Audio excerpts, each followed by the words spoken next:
Isang kakaibang pag-iisa, ang hindi inaasahang pagtatagpo ng kalabasa at American game fowl. Ang tila magkahiwalay na mundo ng agrikultura at paglalaban ng manok ay nagtatagpo sa isang nakakagulat na paraan kapag sinusuri ang kasaysayan ng pumpkin game fowl.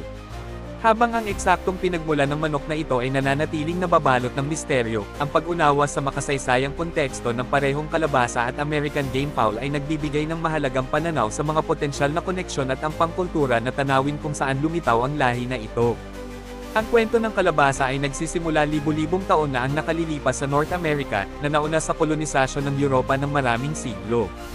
Ang archaeological na ebidensya ay nagmumungkahi na ang mga kalabasa ay nagmula sa rehiyon mga 9,000 taon na ang nakalilipas, na ang pinakamatandang kilalang mga buto ng kalabasa na natagpuan sa Mexico ay nagsimula noong 7,000 hanggang 5,550 BC. Ang mga unang kalabasa na ito ay ibang-iba sa mga uri na nakikita natin ngayon, malamang na mas maliit at hindi gaanong matamis. Gayunpaman, nagkaroon sila ng mahalagang papel sa mga dieta at kultura ng mga katutubong populasyon sa buong kontinente. Ang mga kalabasa ay nagsilbing isang mahalagang pinagkukunan ng nutrisyon, na nagbibigay ng mahahalagang bitamina, mineral, at carbohydrate. Ang kanilang kagalingan sa maraming bagay ay lumampas sa simpleng pagkonsumo, ginamit ang mga ito sa iba't ibang paraan, mula sa pagkain at inumin hanggang sa mga kagamitan at lalagyan, na nagpapakita ng kanilang kahalagahan sa mga katutubong lipunan.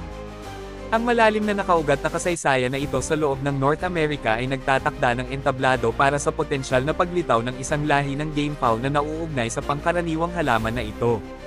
Ang American game fowl, isang lahi ng manok na partikular na pinalaki para sa paglalaban ng manok, ay mayaman at komplikadong kasaysayan na magkakaugnay sa kultura at politika ng Amerika. Ang pagsasanay ng paglalaban ng manok, habang malawak na ipinagbabawal ngayon sa Estados Unidos, ay dating laganap at nagtatamasa pa nga ng isang tiyak na antas ng pagtanggap sa lipunan. Ang mga kilalang tao sa kasaysayan ng Amerika, kabilang ang ilang mga pinuno ng politika, ay aktibong kasangkot sa pag-aalaga, pagpapalaki, at paglalaban ng game fowl. Ang pinakakapansin-pansing halimbawa ay si Abraham Lincoln, na, bago ang kanyang pagkapangulo, ay nagsilbing isang referee sa paglalaban ng manok. Ang pakikilahok na ito ng mga maimpluwensyang tao ay nag-highlight ng katayuan sa lipunan at kahalagahan sa kultura ng paglalaban ng manok sa mga naunang panahon ng kasaysayan ng Amerika.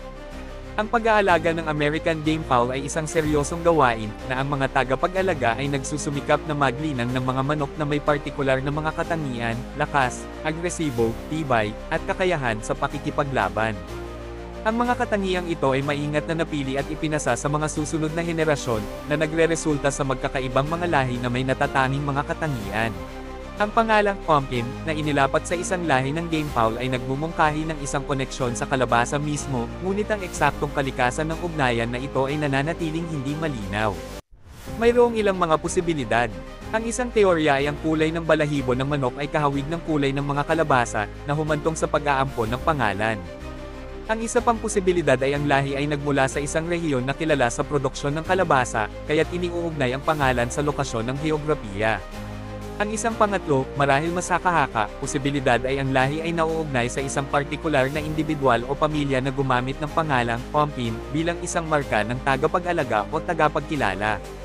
Ang karagdagang pananaliksik sa mga makasaysayang talaan, kabilang ang mga talaan ng tagapag-alaga, mga katalogo ng benta, at mga kwento, ay kinakailangan upang tiyak na matukoy ang pinagmulan ng pangalan at ang mga tiyak na katangian ng pumpkin game fowl breed.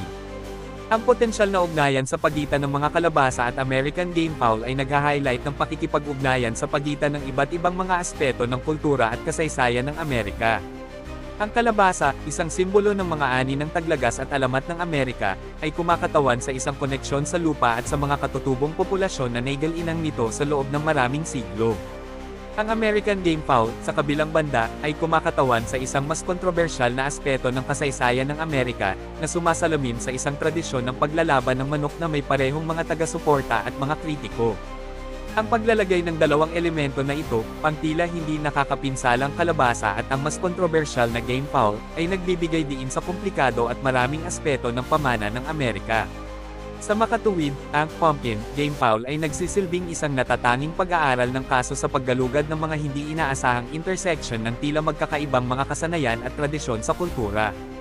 Ang kasaysayan ng pumpkin game fowl ay nananatiling isang palaisipan na naghihintay na malutas ng lubusan. Gayunpaman, sa pamamagitan ng pagsusuri sa mga makasaysayang konteksto ng parehong mga kalabasa at American game fowl, maaari nating simulan na maunawaan ang mga potensyal na landas na humantong sa paglitaw ng kakaibang lahi na ito. Ang karagdagang pananaliksik ay kinakailangan upang tiyak na matukoy ang mga pinagmulan ng pangalan at ang mga tiyak na katangian ng lahi. Gayunpaman, ang mismong pagkakaroon ng isang lahi ng game fowl na pinangalanang pumpkin ay nagsisilbing isang paalala ng mga hindi inaasahan at madalas na nakakaakit na intersection na matatagpuan sa loob ng telang kasaysayan at kultura ng Amerika.